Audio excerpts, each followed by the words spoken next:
All right, we're going to go ahead and get started today. I'd like to welcome you all to Pass the Publication, our first one for October. Pass the Publication is a professional development workshop that focuses on various topics, including publishing, writing, research and grants, and the graduate student experience. This platform provides distinguished guests opportunities to share their insights and expertise and hopes to move us all forward in our own writing agendas and publications. The workshop is supported by the Education Leadership Research Center, directed by Dr. Beverly Irby, the Center for Research and Development in Literacy and Language Acquisition, directed by Dr. Laura Alessio, as well as the Graduate Student Advisory Council. If along the way you have questions, please put them in the chat for discussion at the end. Today, we have the pleasure of hearing from Dr. John Williams. Dr. John Williams is an assistant professor of multicultural and urban education at Texas A&M in the Department of Teaching, Learning, and Culture. He received his PhD in curriculum and instruction from the University of North Carolina at Charlotte. His research focuses on developing and replicating best practices, policies, and personnel to dismantle inequitable discipline outcomes for African American students in K-12 school environments. Additionally, his research investigates how to prepare and support culturally inclusive teachers through the adaptation of multiculturalist frameworks. Dr. Williams has spent time working with teachers, school district administration, juvenile justice practitioners, and community members across the country to de-silo how we support Black children as critically conscious learners. Dr. Williams has multiple publications in peer-reviewed journals, such as the Journal of Negro Education, Teacher and Teacher Education, Urban Education Research and Policy Annuals, Multicultural Perspectives, Journal of Urban Education, and Education Policy.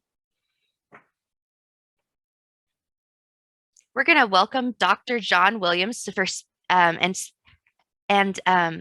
oh my gosh, I'm sorry. We're going to welcome Dr. John Williams to our workshop today. I'm sorry, I tripped over my words. And I'm so excited to hear about his topic, More Than Meets the Eye, Establishing a Publication Routine and Schedule, a robust one at that.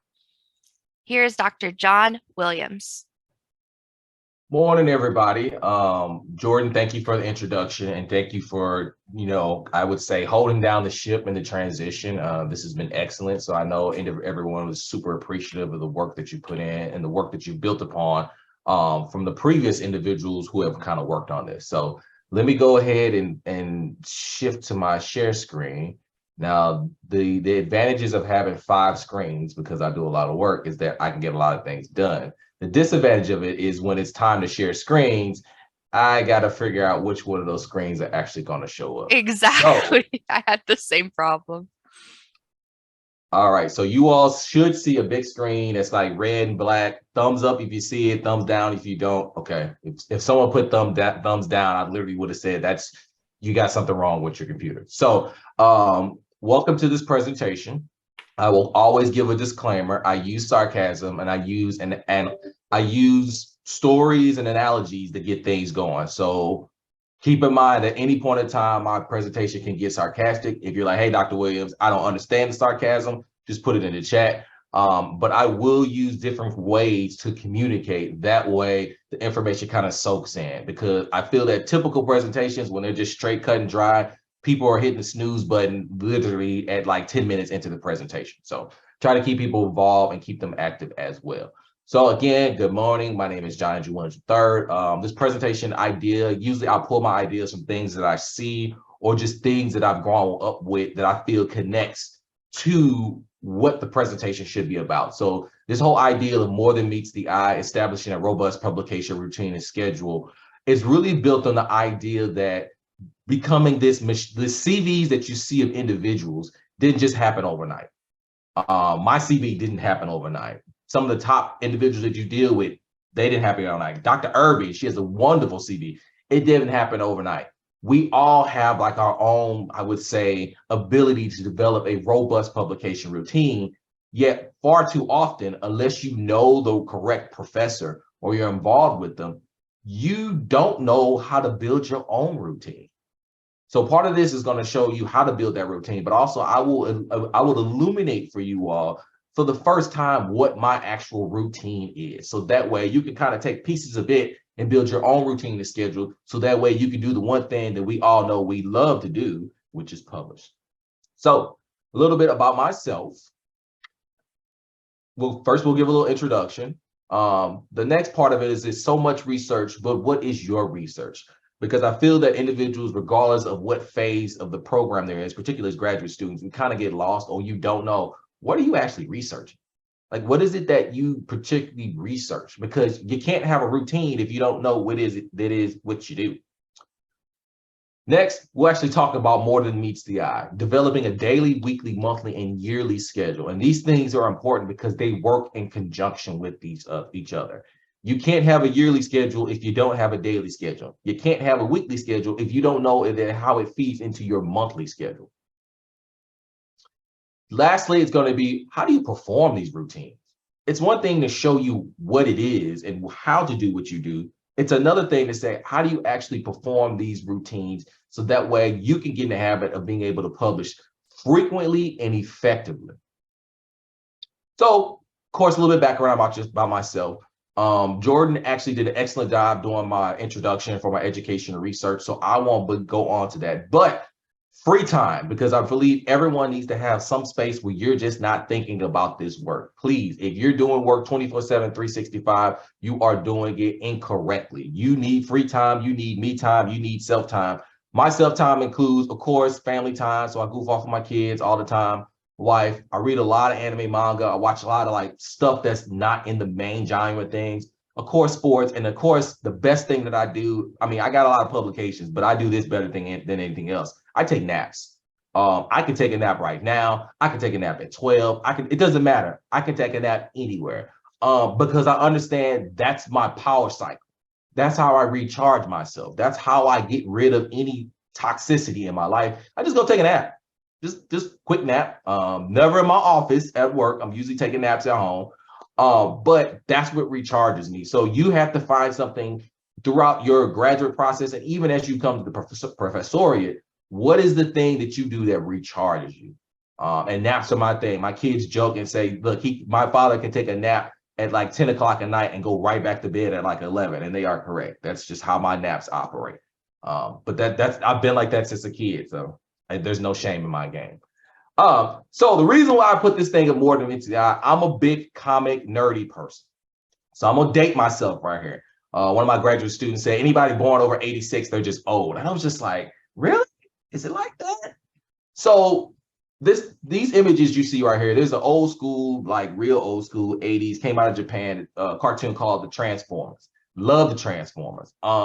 There were two groups that didn't like each other. So the red was the Autobots, and the purple were the Decepticons. So on the left, you'll see Optimus Prime. He's like this noble individual. He believes in all things good. He doesn't want to fight, but if he has to, he will. And then, of course, there's Megatron, who's like, look, I'm just out here to crush, kill, destroy. Doesn't matter. My goal is just complete domination.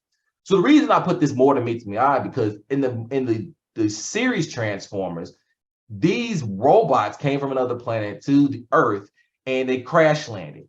But they had this unique capability, is that once they identify an object that they see themselves being, they can transform into that object. So you have different versions of them. Optimus Prime always transforms into a semi-truck. Megatron he transforms into a gun. But they always transform into the same thing every single time because they built a routine and they execute that routine every single time. So as a kid, I would always be like, how are they doing this transforming thing? Like, how? I just couldn't figure it out. And again, I was a kid, so kids, we know a lot of things, but we don't have everything figured out. But the reason why they call them more than meets the eye, because while on the surface they may appear to be just like say a semi-truck, Optimus Prime transforms into this 7-foot robot, is able to do all these capable things that on outset it looks like he's just a semi-truck. So the reason why I say that when it comes to your research and your routine is that what you see on the surface for many of our CVs is not the actual process of what we do to get that CV. Every month I update my CV, but the process to get those products, and I call them products such as publications, presentations, there's a more in-depth scheme. And I'm going to show you what that scheme is. So that way your CV and your ability to publish will be more than it meets the eye. So when people see you, the question would be, how did you get out this much productivity? How did you do it? If people are asking you that question, that means you're on the right track. You are on the right track, because they can't figure it out because your scheme is more than meets the eye. But I'm going to show you how you actually can get to that point, regardless of what stage of your career you're in, or if you're currently in graduate school. So, but you got to know what you research. If you do not know what you research, you cannot develop a robust research agenda, and you cannot develop the routines and the schedule that you need to get to said agenda. So much research, but what is your research? And any graduate student that has bumped into me, I ask them that question. So what do you want to do? What is it that you want to be known for? I often run this exercise with graduate students. I say, look, I have your family hostage. You got 2 seconds to tell me what you do. And most graduate students, they fail. Like I did it. I was working with a master's student yesterday. Said, look, I got your whole family here. And her whole family was there. And I told them, I said, line up. Mommy's got 2 seconds to figure out what she wants to do when she goes to get her PhD. Unfortunately, her family didn't make it. But at the end, we figured it out.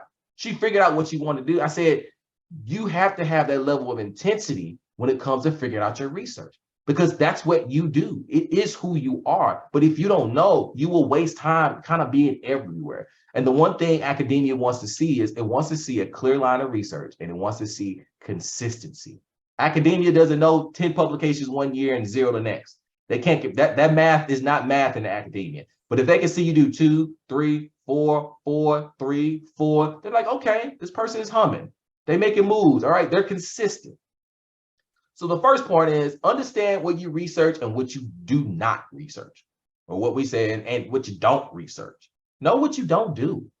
If that's not what you're passionate about, it doesn't connect to your research, don't do it. We spend so much time doing publications, writing, research, reading. Why would you engage in something that does not spark your fire or does not connect directly to your research? Know what you don't research.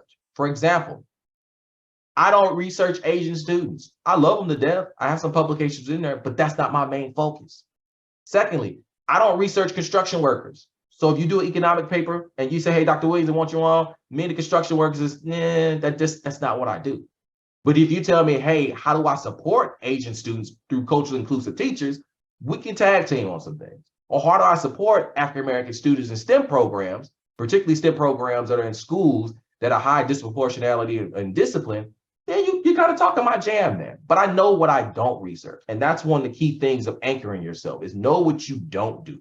Again, Optimus Prime doesn't change into anything but a semi-truck. That's it. He doesn't do anything else. He doesn't transform into like a ninja foodie blender. You won't see him as that. You will always see him as a semi-truck, which is why I look at all semi-trucks strangely when I drive past them. Second, main research agenda should be something you're passionate about. If you're not passionate about it, you're not going to be able to write about it. You just won't. The ink won't flow. The thoughts won't come there. They just won't. You have to be passionate about it. What drives you? What keeps you up at night? What makes you say, you know what? I'm going to be known as this person. This is the person I want to be known. When people in school districts and companies call me, they call me because of X, because I'm passionate about it. Because if you're passionate about it, guess what? Passion is infectious. It will breathe, it will spread onto other people, and people get excited about what you research and try to assist you with it or put you in a position to where you can do more research. Secondly, understand the literature means reading and writing. So, spoiler alert, and I don't know if everyone knows this. As graduate students, you come to get a PhD, your job is to write and read.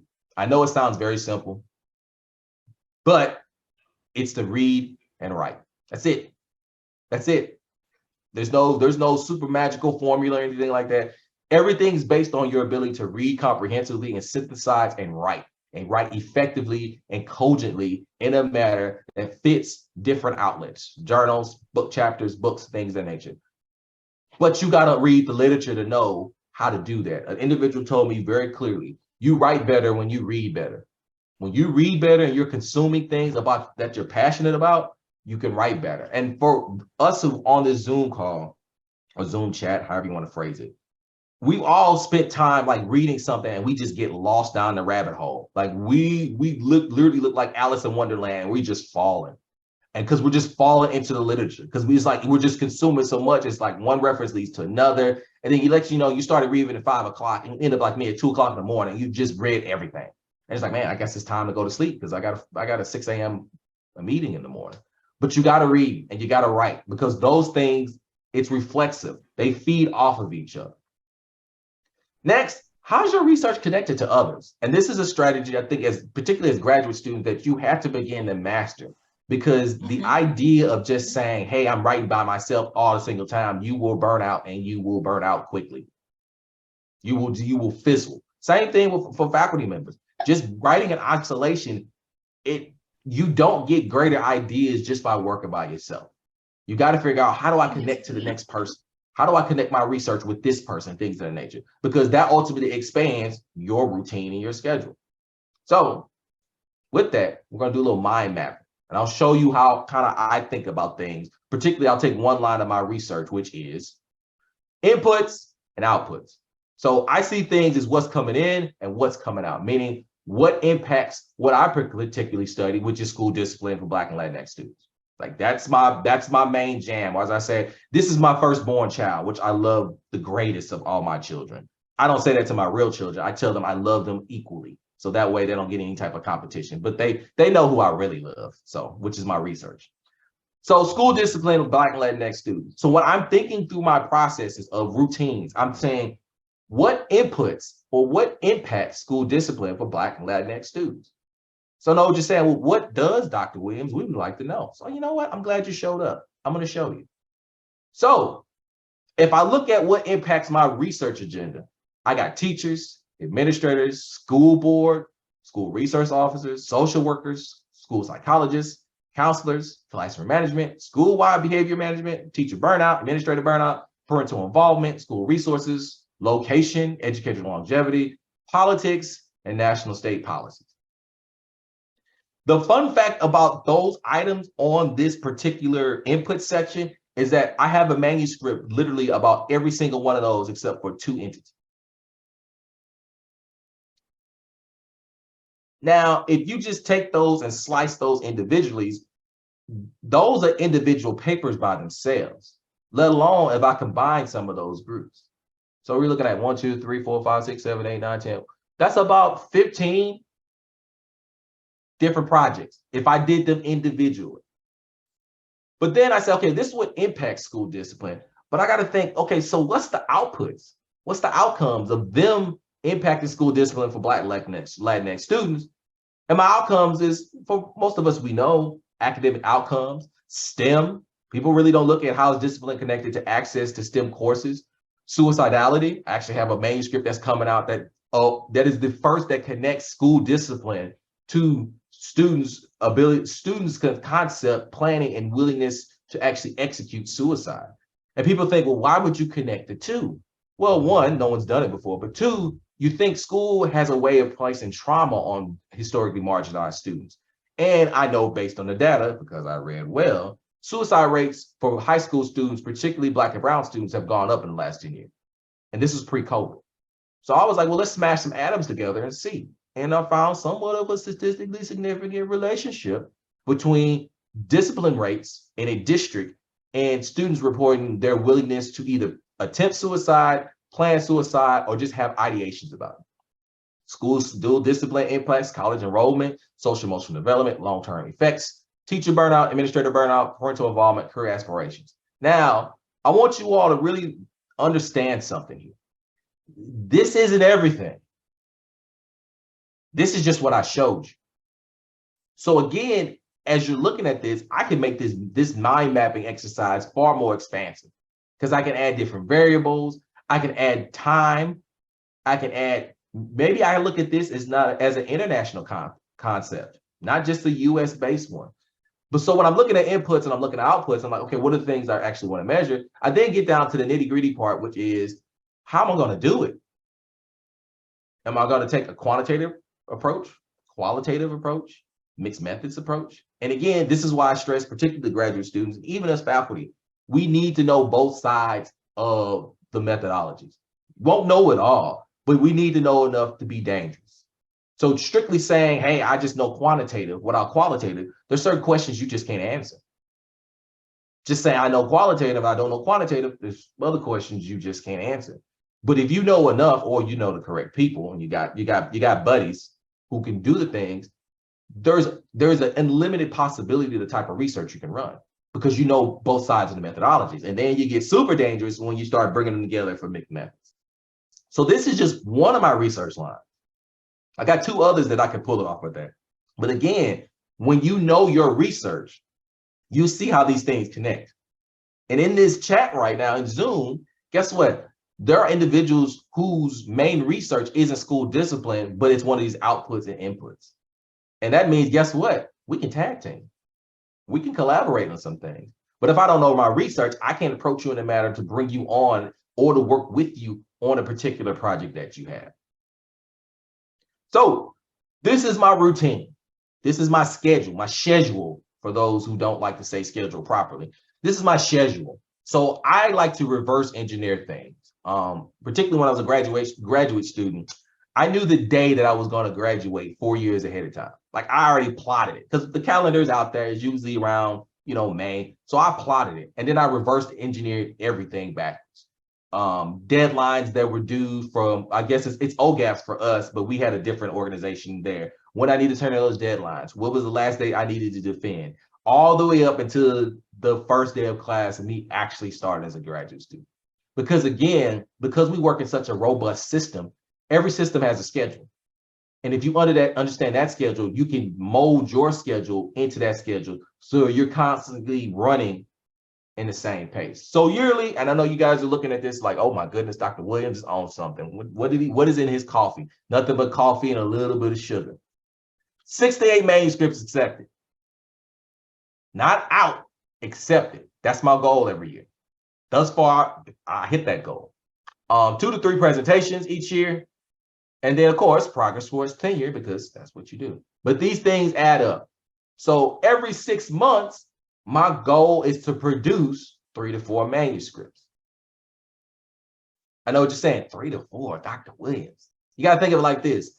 Everything you submit won't be golden the first time. So you got to outproduce what you need to actually keep your job, which for tenure track, most tenure track positions in R1s is 2 publications a year. Well, you're not guaranteed 2 if you put 2 out there, because 1 may fail. So you got to overproduce. Because again, what you want to do is provide yourself with a cushion, so that if, let's just say COVID happens and everything shuts down for a whole year and reviewers aren't reviewing and, editorial people are just taking their time, you have enough items out there that they're circulating that you constantly keep the flow going. And I'll show you my actual workflow of getting products out a little bit later on. So monthly, I recalibrate what am I doing on my projects? Okay, is this project more pressing than the other one? Is this project, can it be pushed out? Am I waiting on a co-author? Am I waiting on data? And I say that right now because there's a person in the chat right now that we're working on a project and we can't do anything because we're held up by the data. But again, this is a state problem. So we've been held up for 3 months waiting on data that should be there. But you always have to recalibrate monthly. And again, for everyone, when it comes to your CVs, update your CV monthly. I don't care if you're doing nothing but open up Microsoft Word and change in a month. Update it monthly on your birthday, because it gets you in the habit. Because you'll be amazed how many people will ask you for your CV. And the CV that's updated is the CV that usually wins. So if it takes you 3 days, it's like, oh, what did I do this? What did I do that? How did I do this? Update it monthly, because you're going to forget. Trust me, once you get so many things going on, you forget how many projects you're actually working on. So weekly, typically what I do is I'm cleaning and analyzing data. That's a weekly thing. So I'm actually got 3 projects that I got to work on a day where I'm just cleaning data every day, just kind of keeping the habit. Because once you stop cleaning data, it gets hard to come back to it. Weekly, I'm doing housekeeping on 2 to 3 projects. So I'm kind of figuring out, okay, what am I doing on a Monday? What am I doing on a Wednesday? What am I doing on a Friday? And of course, weekly, what am I doing? I'm self-care. Every week you need to do something for self-care. I don't care if it's just getting ice cream. Go to Aggie Park, get you some ice cream. Go to Baskin Robbins. Fun fact, Baskin Robbins is superior to Bluebell. Don't let anybody confuse you. They got the 31 flavors. I know that's a hot take, and some people may jump off, but Baskin Robbins, king. Bluebell, just saying. But take care of yourself. If it means hanging out with your family, goofing off with your cats, This will recharge you short-term and long-term, and you must do it weekly. Put it on your calendar. Like I have scheduled dates. Like, oh, sorry, can't go to that meeting. Well, what you doing? I got a me meeting. No one can argue with you when you have a me meeting. You dictate the me meeting. You want to make it an hour, make it an hour. You need two, make it two. But put that on your weekly calendar. And then daily. I spend 2 hours writing and reading. And I want you all to pay attention to this second point. I spend 2 hours thinking. Just thinking. Now, mind you, that's active thinking. Everybody does passive thinking, where you're kind of thinking about things in the back of your head, particularly when you're driving and then you miss your exit. We do that all the time. Or we're sitting on Wellborn because we know the traffic is forever. We're just gone somewhere else. That's passive thinking now. But I spend 2 hours of just strictly thinking. What is it I need to do? What's my next steps? How do I get this done? Because the hardest part of my job is just thinking. Writing and reading is one piece, but thinking these things out so it makes sense. And then I'm always holding myself accountable. Daily, I'm completing time-sensitive items. So every once in a while, you get that email where you got to stop what you're doing and get things done. And then lastly, I would like to tell you all, I have what I call as PET, protected email time.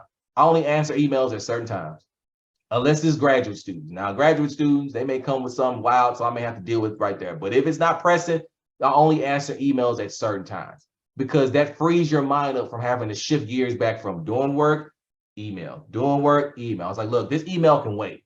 Unless it's giving me that red flag and it's telling me the elevator is not working at Harrington, it's really not that important. If the elevator is not working at Harrington, I need to know that because I'm not getting on that elevator. Lastly, because we're reverse engineering, I work 4 days a week. And I know people are saying, Dr. Williams, you can't say that out loud. You work 4 days a week. I do. I work Monday, Tuesday, Wednesday, Thursday. That's it. Friday, I leave open because on Sunday, I am working. So I start my week off early. So Sunday, I'll get up, give me some coffee. I may drive over to Stella's, get some of that orange juice. Ooh. Sit down, nice little breakfast. I list out every one of my weekly goals, all my projects. And typically Sunday is when I do my grading, because there's a different atmosphere on Sunday mornings. Everything is slow. I don't have to go anywhere. Saturday, I've had my fun. Sunday is when I get ready for the week. And this puts me ahead of everybody, unless they're doing things on Sunday. So when I mean literally, I write out my goals, like I'm telling you, like every day, there's a sheet of paper. I have these things out, written out, and I cross them out as I go through the projects. Also, and I don't have it here because I moved it. If you do not have a whiteboard, you are doing yourself a disservice. You need at least one whiteboard. I have 5. I know overkill, I get it. But you can't keep everything in your brain. You just can't. We absorb too much information on a day-to-day basis. And that's without getting on Twitter, Facebook, Instagram, Etsy, Pinterest. We're always consuming information. Put your great ideas on the whiteboard and stick them up there because it holds you accountable. Because the only person that's going to hold you accountable is you. Everybody else kind of, yeah, they're concerned, but they ain't that concerned. You have to hold yourself accountable. But again, I reverse engineer from my yearly goals all the way down to my micro goal of a daily thing of starting on Sunday. This is my routine, and I stick to this routine unless I go out of town and go on vacation. And even then, I'm probably doing passive thinking because even when I'm not awake, not by my computer, I'm kind of thinking of things. So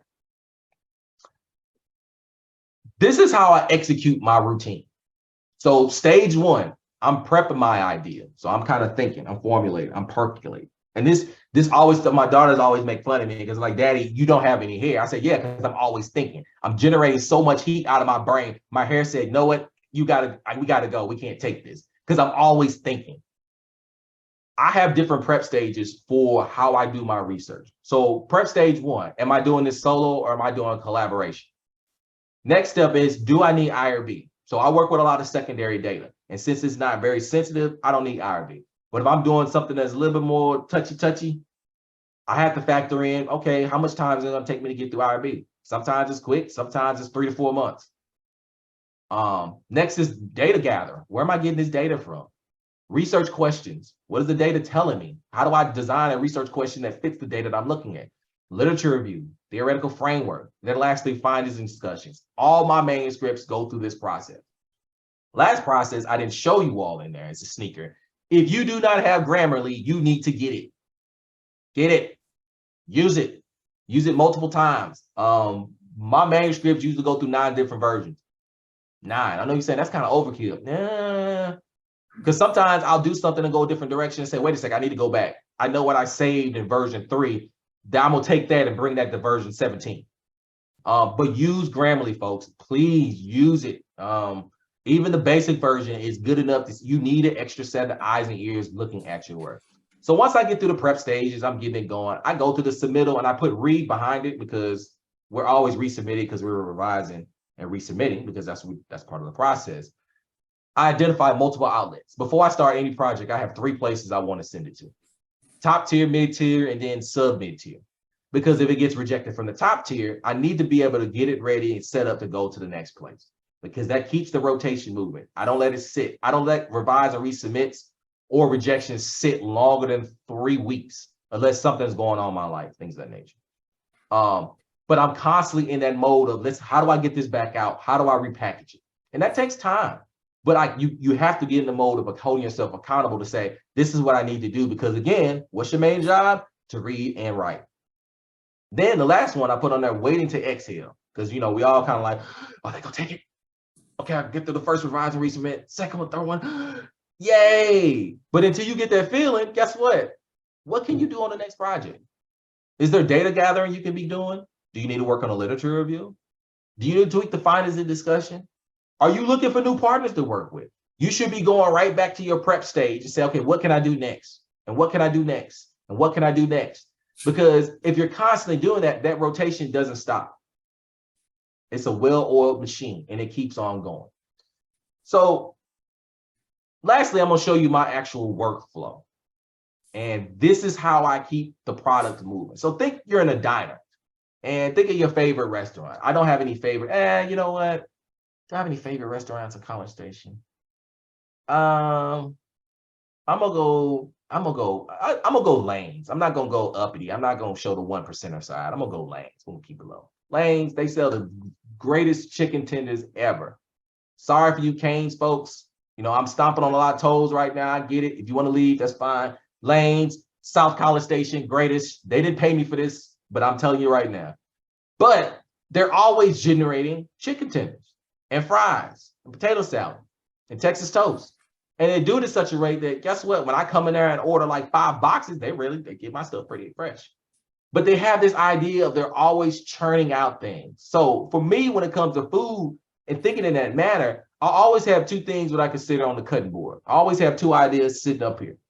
Or I have a book of ideas that like I started this book in graduate school. Ideas like, you just wake up and be like, you know what? It's 3 o'clock in the morning and nobody's up, but I'm thinking about research.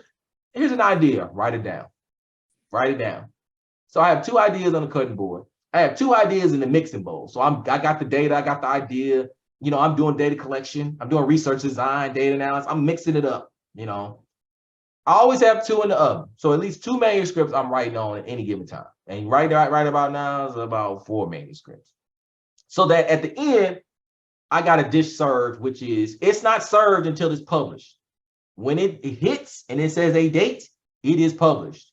Impress is cool, is cute, but my thing is when that dish hits that tabletop and people can see it and they can cite you, that's why I'm like, that is one of the best feelings in the world. Like, oh, new citation, folks, cite me. But this is my flow. So that at any given time, I got 6 things that I'm working on, minimum, just to get at least one of those things out, published.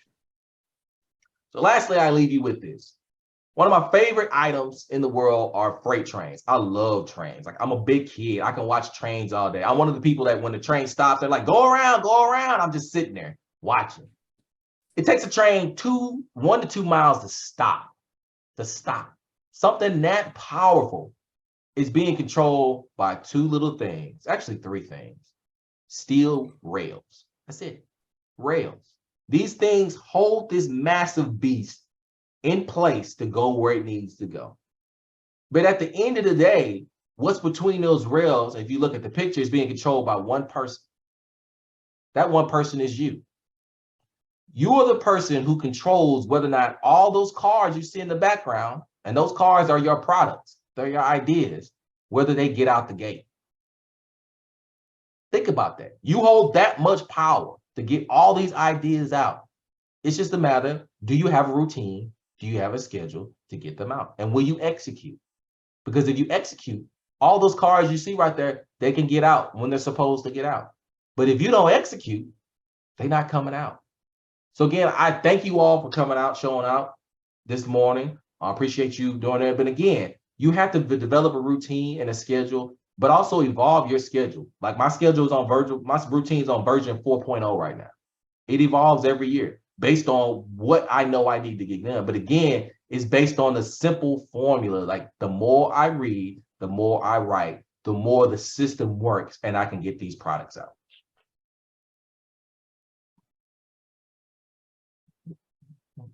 And that concludes my presentation. So if you all have questions, anything like that. I just got to say, I loved this presentation. I was laughing so many times throughout. You're a wonderful speaker and presenter. But yes, like Dr. Williams said, if you have questions or things you'd like to discuss, drop them in the chat right now. We have about 20 minutes to have a conversation about things you've taken away or things you're currently wondering. Dr. Williams, so I also I'm working on teacher burnout. In fact, Matthew Etchells and I are writing a book on teacher burnout. And so I'm really interested in your take on teacher burnout and some of your articles that you've written. Is there any way you could send those to me, or would you be interested in writing a chapter? I am shameless. I am shameless. You have no idea. I play this. Dr. Singer, I know how you operate. So look, you don't have to. I was waiting on it. I was like, I know she got a catch 22 at the end. Yes, I can send you some of those articles. I had one dealing with urban teacher burnout and just really looking at the psychological stress of what burnout really is. Interestingly enough, I had this interesting conversation. And for those people who know me, I just go out in the woods on things. But I was like, someone asked me about, what do you think about burnout now? And I was like, I think we have to disaggregate what burnout really is. Yeah. Because people want to get into the burnout. Like, I'm burnt out. And I'll say this very explicitly. And, for those who know me, there are teachers. Are you burnt out because we didn't prepare you? Or are you burnt out because you were a trash teacher before you even became a teacher? Those are two different things. You have some people going into the profession, and guess what? They never wanted to be a teacher. They just became a teacher. You're not really burnt out. This wasn't your career. Yep. You picked the wrong career. Versus those who are genuinely burnt out because guess what? Either we gave them enough or we didn't give them enough, and there's not enough resources out there to support them. That is true burnout. Yeah. So yes to the first question, I'll send you something. Yes to the second question, send me the call. I'll write. I like writing. Because my original dissertation topic was teachers and drinking and alcohol use to cope with stress. And that particular dissertation got put to the side because it was a little too controversial. But in the 25 years that I've been a teacher, one of the things I noticed about teachers was that they kept coming back every day, but on the what we call choir practice or book club, we would go out and look, some of these ladies are like, I know, I used to go to choir practice too. But we would go and I could watch some of these teachers drink like the margaritas that are like this big, that are like to your head with the beer in it. I don't know if any of y'all have seen those, but those are crazy. And then line them up. And then that would be their escape. That would be their, and this was perfectly okay. In the school districts that I was in, this is what we did every 2 weeks, because that's every 2 weeks on a Friday. That's when we got paid. And so I was so interested in the amount of stress that they were enduring, but they kept coming back year after year after year, day after day after day. And, I just thought there's some sort of correlation and some things I would love to explore about that. And if that's, in the realm of teacher burnout, but I've been looking at this for decades. And yeah, a lot of people get into teaching because, you know, being a chemical engineer didn't work out. And now I can teach chemistry somewhere, or I can teach, you know, whatever. And those folks I feel for, because they didn't want to be teachers in the first place. And I feel like, you know, we need to make sure that, you know, if they're really prepared to be in public education. Yeah, that's the interesting note about the burnout is that, you know, teaching our profession is the only profession that, well, not the only, but mostly we get the leftovers. Yep. You know, even at the pre-service level. I mean, people who taught a class, we know it's like, you know what, yeah, I was going to be a biochemist and a nuclear scientist, but Couldn't you pass the know, math. I couldn't pass the math. So guess what? Now I'm a teacher. So it's just like, okay, we get so many of those in traditional cert and alt cert. And the interesting thing about Texas, as you know, we're 50% alt cert, but we just haven't figured out a way of saying, how do we skim off the top for those who don't want to be here and really invest time in the folks who actually want to be a teacher? And the research on alt cert is like over 50% never make it. Yep. They teach for 1 or 2 years and then they're completely out, which is mystifying because I started off as an alt cert. And this is my 25th, 1997 to whatever today is, of teaching. So it's really interesting. And I really feel like it goes back to the mentoring of our pre-service and novice teachers, which I have another article on, that I'd like to work on, maybe with you. And we just, you know, that's what my dissertation was on, was the novice teachers who were coming in.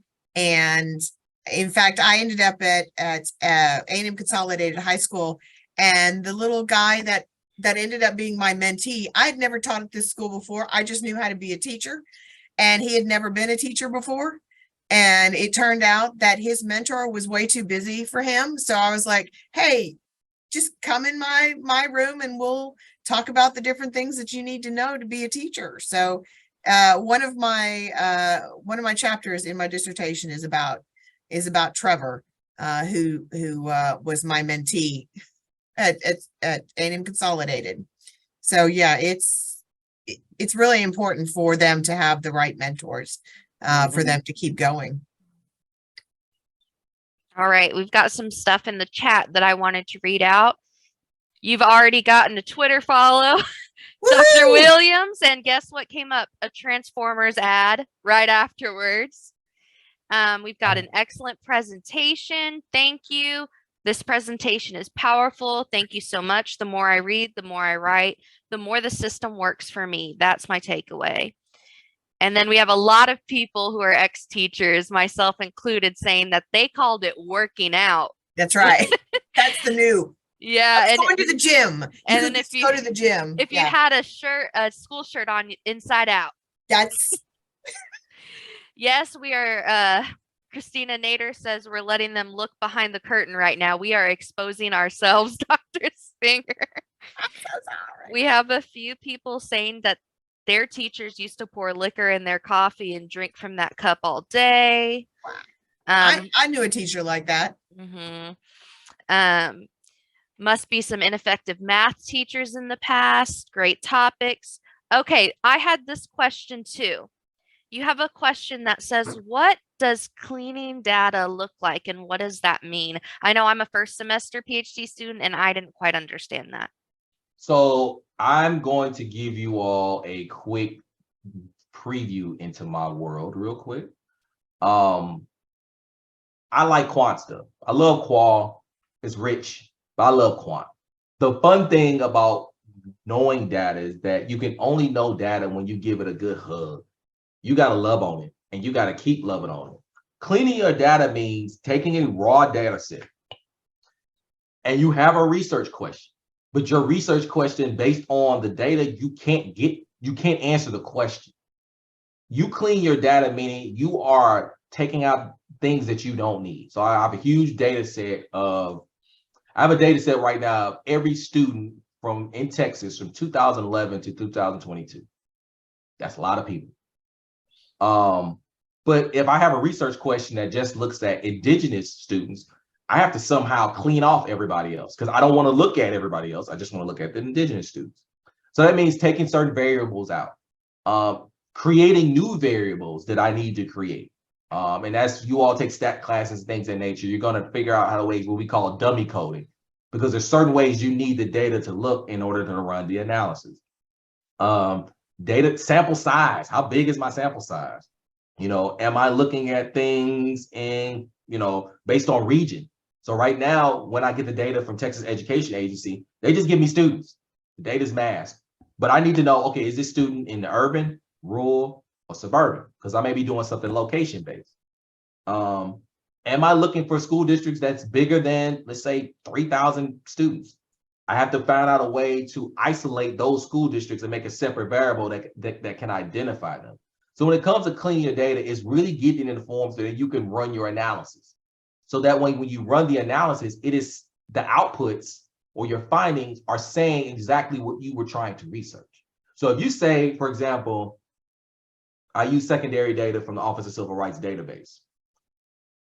If I say, hey, everybody in this sample was from the United States, but my sample included Puerto Rico,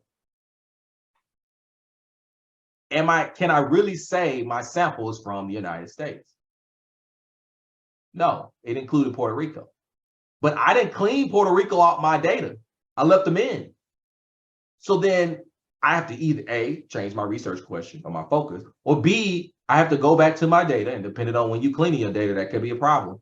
And I have to remove Puerto Rico out my data and then rerun the analysis, which could give me a finding that I didn't intend to get the first time. Like the first time, like, yay, I got something statistically significant. I take out Puerto Rico, that could change things. So when it comes to cleaning your data, it's really getting to the point where it's like cleaning your house. I hate doing laundry. I hate it. It's like the most, but when I do laundry, I can categorize every single piece of clothing that I have. Like socks are my things that disappear, like every single time. I know there's a sock bandit sitting in my dryer. It just is. Can't find my socks until I really start doing laundry and taking the time to say, oh, look, there's my sock. And okay, that matches, this matches, put it together. Oh, you know, this is my dress socks. All right, these are my running socks.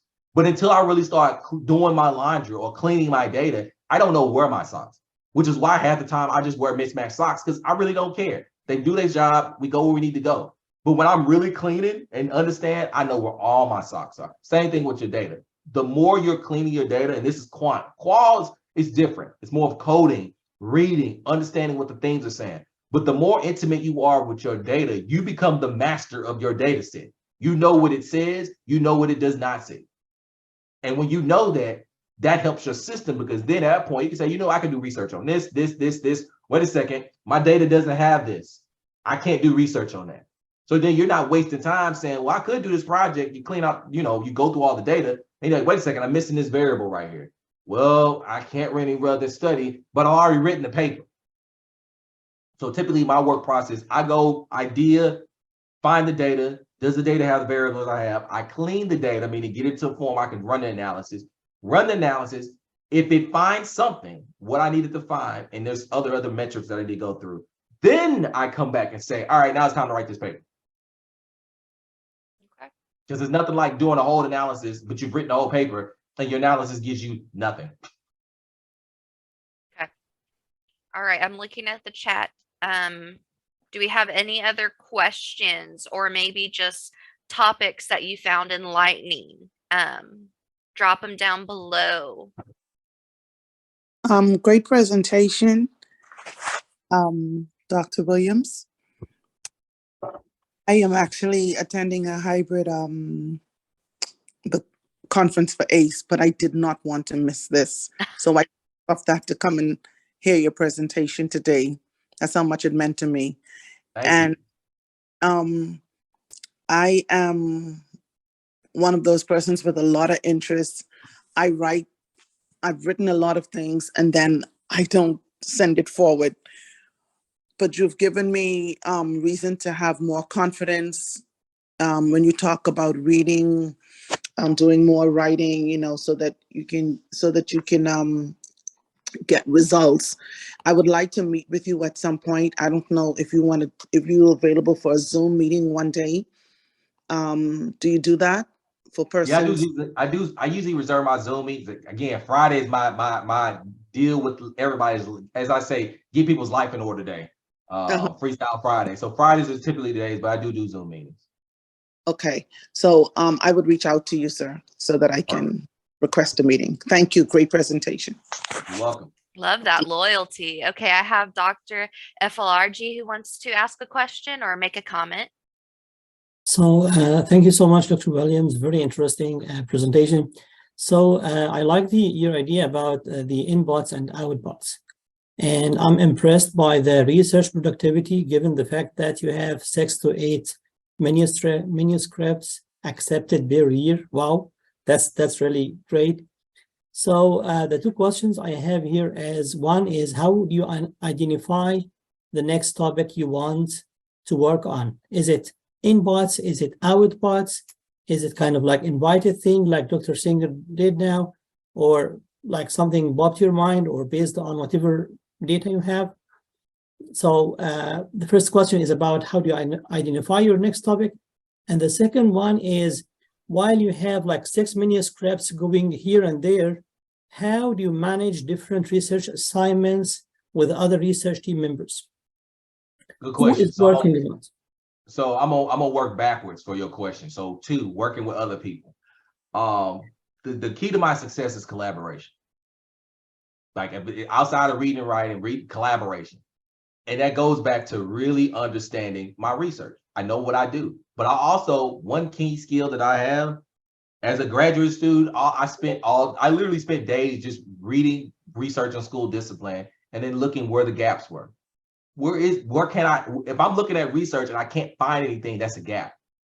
So that means if no one's ever explored it, guess what? I'm just going to dip right into it and figure out a way to explore it. Or find somebody else and say, hey, let's tag team.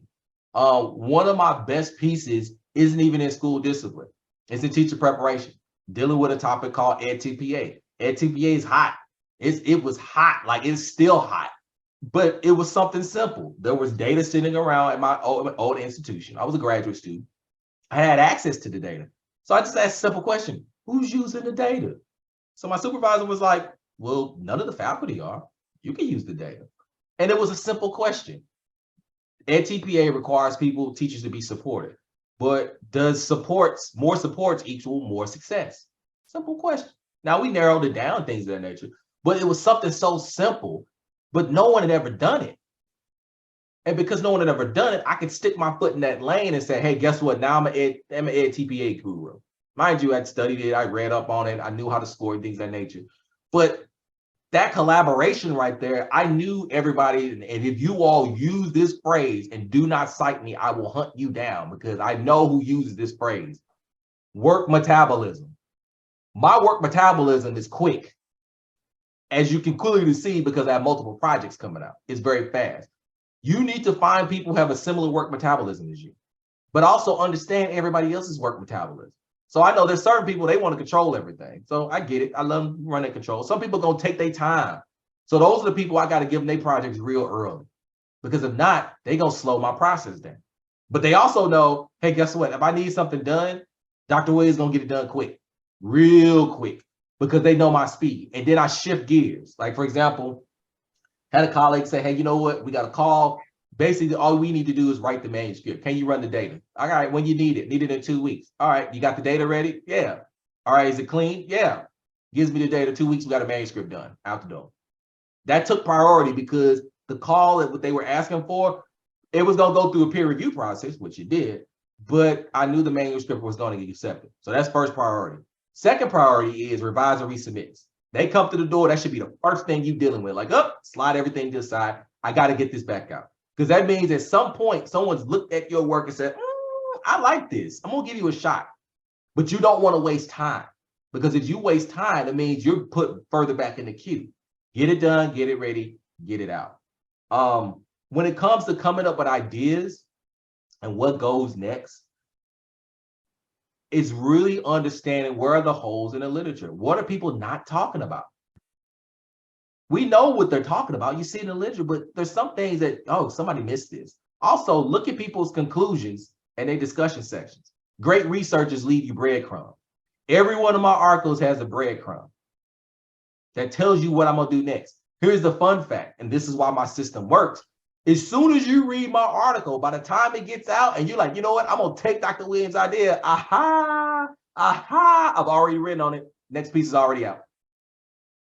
This is how you constantly stay, because you're leaving yourself the breadcrumbs. When you read it as the reader, you're like, oh man, this is a great idea. I can't, oh, wait a minute. Dr. Williams already got another one coming through the door.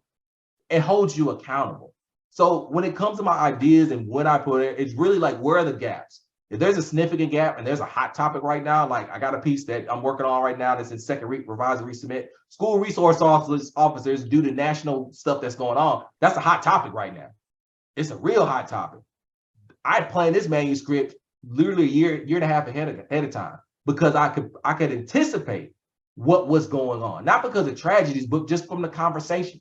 So that way, as we having these conversations with our school resource officers, hopefully, and if the editors are somewhere around here spying on my conversation, they accept my manuscript. It's coming out right at the time when everyone's discussing either have SROs or defund SROs. So again, it's more about reading, understanding the national sentiment of what's going on, and then finding the gaps. What are we not talking about that we should be talking about, that you can kind of stick your name and carve your name in there, and you become the subject matter expert, not everybody else.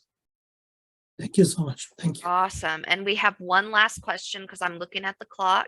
That question is, have you found that everyone you asked to collaborate with you has said yes? If so, how do you approach a successful request to write together?